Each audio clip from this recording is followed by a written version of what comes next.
سلام تماشابینان گرامی، خلاصه خبرهای مهم 6 آگوست تاجیکستان و منطقه را از پایگاه خبری بامداد برایتان پیشکش میکنیم. شروع میکنیم از یک نگاه کوتاه به سرخط خبر مهم روز. در این برنامه در نیم سال از روسیه 17,000 مهاجر تاجیک را دپورتاسیا کردند. وزیر تندرستی در مورد بازداشت وزیر سابق زنگ زدیم، در جای کارش بود. سروزیر بنگلادش شیخ حسینه زیر فشار اعتراضگران از کشور فرار کرد. یک زن در ارمتن هنگام علف دروی به دریا افتاده غرق شده است. بازداشت 9 کرد فروش و مصادره بیش از 300 کرد و دیگر سلاح سرد در دوشنبه. و اکنون تفصیلات خبرها. گلنورا حسن‌زاده وزیر مهنت، مهاجرت و شغل اولی تاجیکستان روز 6 آگوست سال 2024 در نشست خبریش گفت در نیمه اول سال جاری مقامات روسیه بیش از 17,000 شهروند تاجیکستان را اخراج یا دپورتاسیا کردند. گلنورا حسن‌زاده در این باره گفت با در نظر داشت حادثه‌های اخیر، سنجش و ریدها در سرحد و داخل روسیه به طور با شدت و دائمی راه‌اندازی شده، با سبب‌های گوناگون قانون ویرانکنی‌های قبلا صادر شده، رعایت نشدن قانونگذاری مهاجرت، ندانستن زبان، آداب جمعیتی از قلمرو روسیه شهروندان تاجیکستان بازپس گردانیده شده ایستادند. طبق معلومات جانب روسیه تنها در 6 ماه اول سال روان اخراج زیاده از 17,000 به قید گرفته شده است که این 3% از 730,000 مهاجر تاجیک در روسیه قرار دارند تشکیل می‌دهد.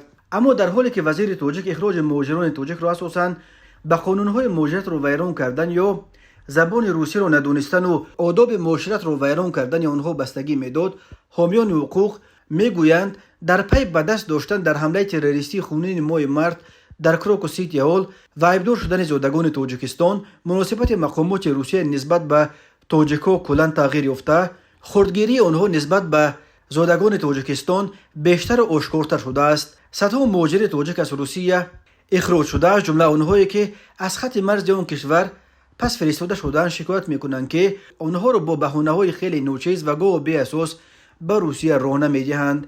گلنورا حسن‌زاده در نشست خبریش گفت در 6 ماه اول سال 2024 از تاجیکستان نزدیک 393,000 مهاجر کاری به خارج برای کار رفتند که نظر به همین دوره سال قبل 16% کمتر است. از این شمار قریب 387,000 یعنی بیش از 98% مهاجران کاری به جستجوی کار به روسیه رفتند. در این زمان 324,000 مهاجر کاری از خارج و باز هم اساساً از روسیه به وطن برگشتند که این نظر به یک سال پیش 3% بیشتر بوده است. این آمار مقامات تاجیکستان با آمار جانب روسیه راست نمی آید. نیروهای مرزبانی فسب روسیه اخیراً گزارش دادند که در نیمه اول سال جاری 977,000 شهروندان تاجیکستان مرز روسیه را عبور کردند که این نظر به همین دوره سال قبلی 8% کمتر است. خود گلنورا حسن‌زاده با تکیه به آمار جانب روسیه خبر داد که در نیمه اول سال جاری 672,000 شهروندان تاجیکستان در نهادهای مهاجرتی آن کشور ثبت نام شده، 379,000 پتنت به نام شهروندان تاجیکستان داده شده است و جمع پتنت های عمل کننده مهاجران تاجیک در روسیه به 644,000 رسیده است. جانب روسیه همچنین درباره امضا شدن 730,000 قرارداد کاری با شهروندان تاجیکستان آمار داده است، ولی خانم حسن‌زاده گفت یک قسم این قراردادها از سال گذشته می باشند. به نام حساب‌ها بیش از 1 میلیون از زادگان تاجیکستان شهروندی روسیه را به دست آورده، بر علاوه حدود 1 میلیون نفر دیگر از اهالی قابل کار این کشور هر سال برای تامین روزگار عائله‌های خود به روسیه به مردکاری می‌روند. پول‌هایی که مهاجران از روسیه می‌فرستند سالانه تا چند میلیارد دلار را تشکیل داده، هموزن بودجه دولت تاجیکستان است و یک منبع اساسی تامین زندگی اکثر خانواده‌ها و هم یک چرخه اساسی گرداننده عرابه اقتصاد در این فقیرترین کشور سابق اتحاد شوروی دانسته می شود. وزیر تندرستی تاجیکستان جمال الدین عبدالله‌زاده روز 5 آگوست سال 2024 در نشست خبریش گزارش پایگاه خبری بامداد درباره ماه پیش برای چند روز بازداشت شدن رهبر قبلی وزارت تندرستی نسیم علیم‌زاده را رد کرد، ولی یگان دلیل قاطع نآورد. وزارت باید به بازداشت این یگان اطلاع ندارد. غیر چشم داشت وزیر کنونی خود نسیم علیم‌زاده در نشست خبری وزارت اشتراک نداشت تا که به سر و صداها درباره بازداشتش مستقیما پاسخ دهد.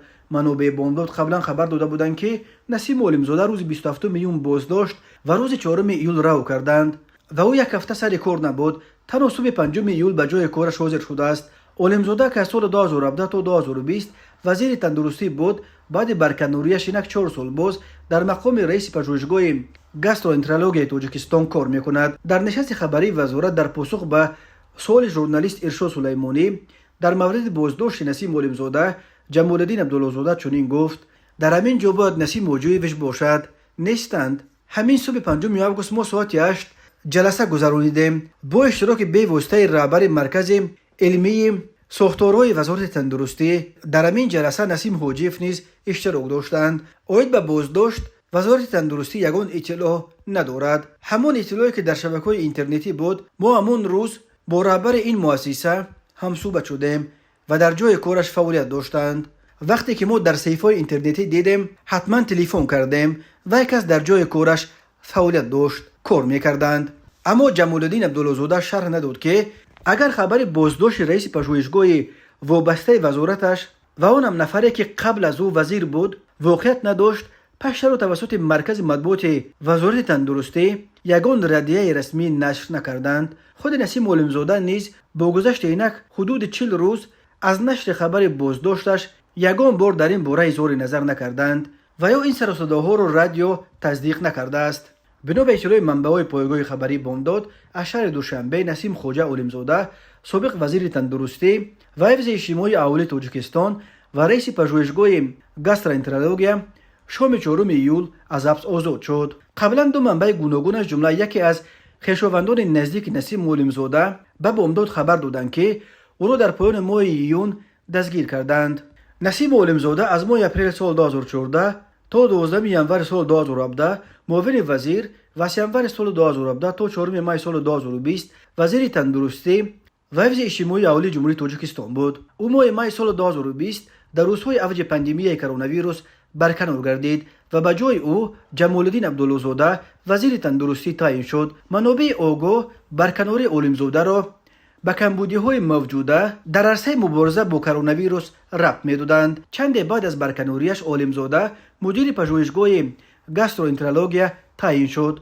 هرچند بیماری‌های معده به اختصاص او که کاردیولوژ یعنی طبیب بیماری‌های قلب است ربط ندارد.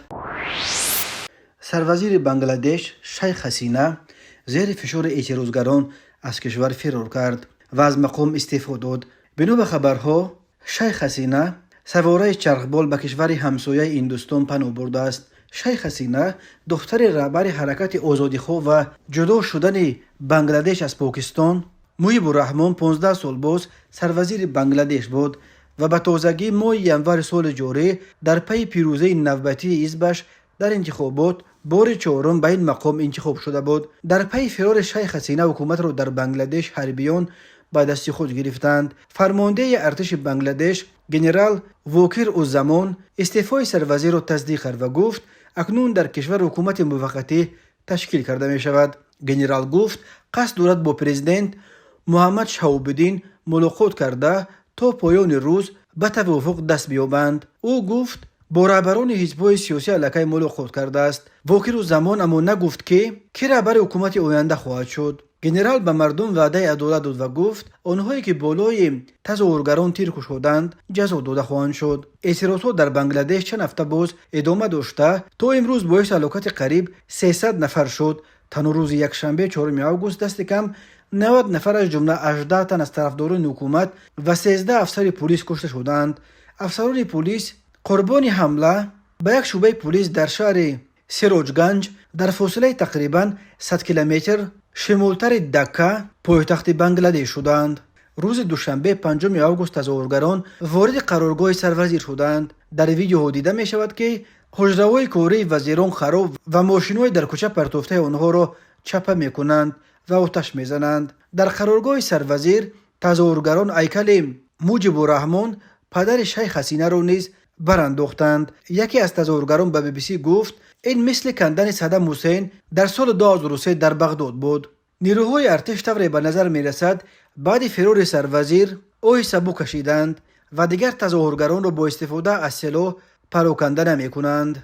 شیخ حسینه از زمان بار اول سرورزی شدنش در سال 1996 همیشه با هندوستان روابط نزدیک داشت و هندوستان در عوض از او و حزب او پشتیبانی میکرد. شیخ حسینه از جمله میدان را در بنگلادش برای فعالیت گروه‌های مسلحی که به ضد حکومت هندوستان می جنگیدند تن کرده، به هندوستان در راه تجارت به انتقال مال امتیازهای فراوان داد. این به انتقادها از جانب مخالفین روبرو میشد. مخالفان بر این بودند که هندوستان باید از مردم بنگلادش حمایت کند، نه از یک حزب علیحده و رهبر آن. بنگلادش کشور است که در آسیای جنوبی با 171 میلیون اهالی، این کشور که قریب تمام مرزش با هندوستان بوده، تنها مرز کوچک با میانمار و راه برآمد به خلیج بنگال دارد و در اول سالهای 70 عصر 20 با کمک حربی هندوستان از پاکستان جدا شد. تماشابینان عزیز، یادآور می‌شویم خلاصه مهمترین اخبار تاجیکستان را از پایگاه خبری بامداد تماشا دارید. برنامه را ادامه می‌دهیم. کمیته حالت‌های فوق‌العاده تاجیکستان خبر داد که طی روزهای استراحت 3 و 4 آگوست سال 2024 در ولایت سوخت 3 نفر غرق شدند. بنا به اطلاع مرکز مطبوعات کمیته حالت‌های فوق‌العاده، ساعت 9 صبح شنبه 3 آگوست سال 2024 یک زن 37 ساله ساکن جماعت اورمیتان نویه عینی هنگام علف دروی لغزیده به دریای زرافشان افتاده است. نجات بخشان در پی چندین ساعت جستجو جسد این زن را در نزد پل جماعت یوری در کنار شهر پنجکین پیدا کرده از او بیرون آوردند و به مقامات حفظ حقوق سپردند. بازم روز 3 آگوست سال 2024 ساعت 11 به قسم نوبداری ریاست حالت‌های فوق‌العاده ولایت سوخت خبر دادند که در حدود محله گنبز اسفره در ساحل دریا جسد نمودار شده است. جسد را از آب بیرون کشیده معاین کردند که این جسد یک مرد 65 ساله محلی است که گرفتار بیماری روحی بود و روز 2 آگوست از خانه برآمده بی‌درک شده بود. جسد را برای تحقیق به مقامات حفظ حقوق اسفره سپردند. همچنین روز یکشنبه 4 آگوست سال 2024 ساعت 15:00 یک ساکن 35 ساله دهه شورتنگ جماعت نوگلم اسفره هنگام آبازی در بحر تاجیک در نزد دستگاه آبکشی در پهلوی دهه سنجزار جماعت لاوتی در کنار شهر کانبادام غرق شد. جسد او را نیز از آب بیرون کشیده به دست مقامات سپردند. از اول سال جاری در تاجیکستان علکی بیش از 120 نفر غرق شدند. تقریبا نصف آنها را کودکان و نورسان تا سن 16 تشکیل می‌دهند. بنا به گزارش دیگر کمیته حالت‌های فوق‌العاده روز 4 آگوست سال 2024 یک ناظر منطقوی از شعبه یکم میلیس نویه سینای شهر دوشنبه به نوبدار کمیته زنگ زده خبر داده است که ساکن یک منزل در بنای رقم 75 در کوچه مایاکوفسکی چند وقت باز از خود درک نمی‌دهد. از خانه او یگان صدا شنیده نمی‌شود. به زنگ‌ها و تقتق در نیز جواب نمی‌دهد. در خانه بسته بود. وقتی که نجات بخشان با کمک تجهیزات مخصوص در را گشودند و وارد خانه شدند، در داخل خانه جسد یک مرد 59 ساله را پیدا کردند. جسد را به دست کارمندان میلیس سپردند. مقامات باید اکنون سبب مرگ این ساکن کوچه مایاکوفسکی را معاین کنند. کمیته حالت‌های فوق‌العاده تاجیکستان خبر داد که صبح بر وقت 3 آگوست سال 2024 ساعت 0:05 به نوبدار ریاست حالت‌های فوق‌العاده ولایت ختلان خبر دادند که در نزد افتوگزر شهر بختر صدمه رخ داده است و به کمک نجات بخشان ضرورت دارند. گروه نوبداران ریاست حالت‌های فوق‌العاده به جای حادثه سفر کرده شدند. نجات بخشان در جای حادثه معاین کردند که ماشین سبکرو تمغه اوپل وکترا به دلیل نامعلوم با ماشین بارکش تمغه دولان سر به سر زده است. در نتیجه راننده ماشین سبکرو از جرات‌های برداشتش در جای حادثه به هلاکت رسیده است و 2 مسافر این ماشین که دختر و نبیره راننده بودند در داخل ماشین درماندند. نجات بخشان با مقصد پیشگیری از احتمال آتش گرفتن ماشین اول اکومولاتور آن را جدا کرده، سپس با کمک تجهیزات مخصوص جسد راننده و مسافران زخمی را از داخل ماشین بیرون کشیدند و به دست طبیب آن سپردند.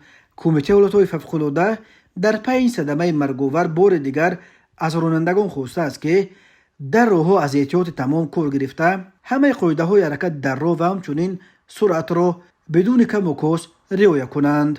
راه‌های تاجیکستان از لحاظ صدمه‌های مرگ‌آورش پرخطر دانسته می‌شوند. هر سال بر اثر صدمه‌ها در راه‌های تاجیکستان تا 400 نفر به هلاکت رسیده، بیش از 1200 تن دیگر معیوب می شوند.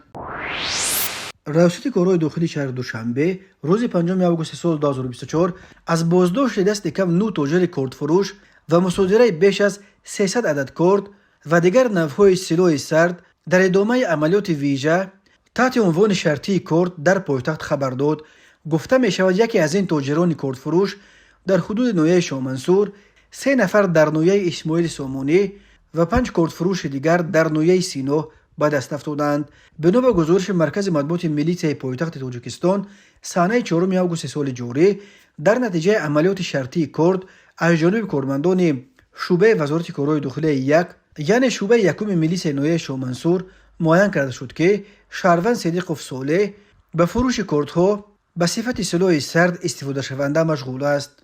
ضمن سنجش معین گردید که چنین کردها را اساسا نورسان خریداری میکنند. از نام برده در عموم 38 عدد کرد مصادره کرده شد. همچنین در نتیجه برگزاری عملیات شرطی کرد از جانب کارمندان شعبه وزارت کارهای داخلی 2، یعنی شعبه دوم ملیس ناحیه سینا، 5 حالت فروش پردمیت‌های به صفت سلاح سرد استفاده شونده معین کرده شد. ضمن سنجش آشکار گردیده است که شهروندان شریف و فریدون سال 1990، میروف علی نظر سال 1983، اودینایف نصرت الله سال 1988، ستاروف جمال الدین سال 1975 و چلایف سمردین سال 2000 به فروش کردهای گوناگون تمغه مشغولند. در عموم از آنها 173 عدد کردها مصادره کرده شدند. همین طور کارمندان ملیس ناحیه اسماعیل سامونی در دایره عملیات شرطی کرد 3 حالت فروش پردمیت‌های به صفت سلاح سرد استفاده شونده را معین نمودند. ضمن سنجش معین گردید که شهروندان قاشبویف حاتم سال 1986، نورالیف منصور سال 1972 و فاضلوف بهرام سال 1983 به فروش کردهای گوناگون تمغه که همچون سلاح سرد شناخته می شوند مشغولند. در مجموع از آنها بیش از 100 عدد اشیاء گوناگون خلنده و برنده دریافت و مصادره کرده شد. مرکز مطبوعات ملیس پایتخت گفت نسبت به همه کرد فروشان طبق طلبات ماده 492 کودکس حقوق ویرانکنی مأموری جمهوری تاجیکستان پروتکل‌های مأموری ترتیب داده شده همه آنها جریمه بسته شدند. قسم سوم ماده 492 همچون جزا برای از طرف شهروندان غیر قانونی صاحب شدن، به دیگران دادن، به صاحبیت کسی دیگر دادن یا گرفته گشتن سلاح سرد جریمه به اندازه از 1 تا 2 نشان دهنده برای حساب‌ها، یعنی از 72 سامانی تا 144 سامانی یا از 6 تا 13 دلار را پیش بینی می‌کند. بسیاری ها چون این جزا را خیلی سبک می‌شمارند، به خصوص با در نظر داشت عاقبت‌های وزین این تجارت خطرناک و افزایش حالت‌های استفاده کرد و دیگر نوع‌های سلاح سرد در جریان مناقشه‌های گروهی به ویژه در بین نورسان. تماشابینان عزیز و گرامی، این بود مرور به خلاصه چند خبر مهم امروز تاجیکستان. خبر و گزارش‌های بیشتر از تاجیکستان و درباره تاجیکستان و اطراف آن را در سامانه پایگاه خبری بامداد در این نشانه پیگیری نمایید: www.bomdad.com. خوش باشید.